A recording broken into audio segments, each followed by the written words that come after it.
I know what you're thinking. Jay, I can't believe you made another Star Wars Galactic Star Cruiser video. I thought it was over. I thought the Jenny Nicholson 8-hour live stream was it. It was done. We laid it to rest. No more. Listen, I know my channel was built on Gina Carano and the Star Wars Hotel, so I have a duty. A duty. Anytime there is news, I should bring it to them. So this is going to be short and sweet.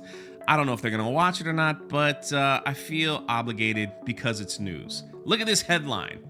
Disney executive leaves company after a $400 million fumble. Woo, that's brutal. That is brutal. Who are we talking about here? We're talking about Anne Morrow Johnson.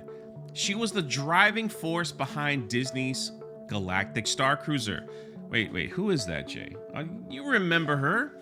She was the lovely lady from the commercial that Disney put out that they thought was going to receive all kinds of praise. Instead, it received so much backlash that in the history of Disney, they said, get this commercial, get it off the internet, nuke it from existence.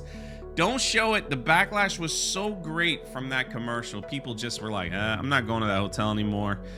And it was only a year later that it closed down for good.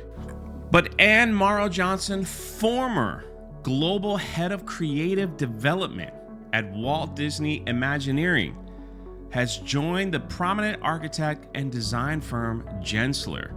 What is Gensler? Gensler is a global design and architect firm with a broad portfolio ranging from office buildings to urban planning. So no more Disney for her. She's done with it.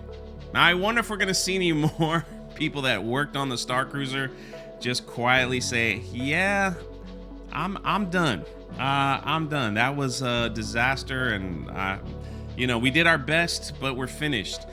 What I really want to know is, eventually, I believe this will happen a few years down the road, that some of these executives that are leaving Disney will come out with a book or a podcast or something. Believe me, people will buy it. People will eat it up if they were like, yeah, well, I was trying to design this, but certain people at Lucasfilm told me I had to design this.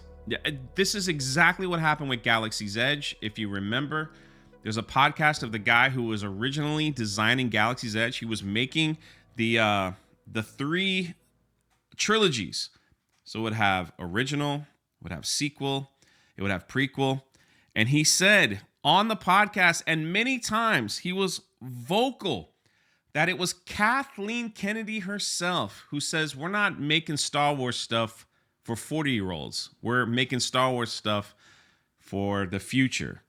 So we're going to change it completely.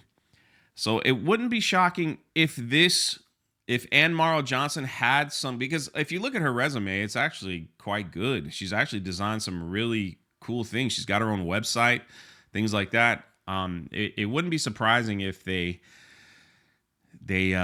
limited her ability to get what they want done. Or not, or maybe she just was in over her head. She didn't know anything about Star Wars. She was just trying to design something. That's the other problem too. If you're trying to design a Star Wars hotel and you bring in a bunch of people that know absolutely nothing about Star Wars fans, lore, anything like that, and say, yeah, just make a hotel. Don't worry, just put some lightsabers in it. Everybody will love it because that's Star Wars fans, right? Then of course it's going to fail. But we'll keep monitoring and see. But I'm telling you, there's going to be a tell-all. It's going to happen because everybody loves a good disaster film. And there's money to be made. A tell-all book on how Lucasfilm or Kathleen Kennedy or somebody told them, like, you can only do this, you can't do that.